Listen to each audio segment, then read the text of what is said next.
আজ হাওড়া স্টেশনের নিউ কমপ্লেক্সে যাত্রী বিক্ষোভ। ক্ষুব্ধ যাত্রীরা অনুসন্ধান অফিসের কাজ ভেঙে দেয় বলে অভিযোগ।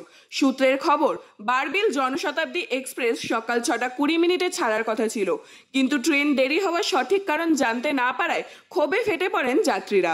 খবর পাওয়া মাত্রই ঘটনাস্থলে উপস্থিত হন আরপিএফ। দক্ষিণ পূর্ব রেল সূত্রে জানা গিয়েছে, ট্রেনের কিছু যান্ত্রিক ত্রুটির জন্য ট্রেন আসতে দেরি হয়।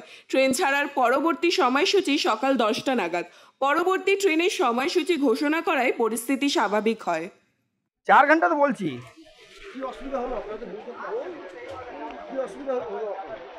যা টাইম ছিল আমাদের পৌঁছবার ঘরের মধ্যে পৌঁছে পারবো না কি।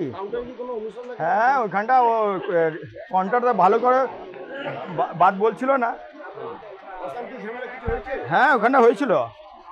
হ্যাঁ, ওর টাইম দিল, আবার স্টেশন ম্যানেজার আসলো। না, প্রথমে তো 12টার সময় পরে বলছিল সকাল দিয়ে, তো ওর পরে 9:30 বললো, ওর পরে এখন টাইম দিল, এখন গাড়িটা ঘুটালো, নাহলে তো গাড়ি তো আসতো না। এখন কোনো না বলালো তো আর আগে টাইম দিত না।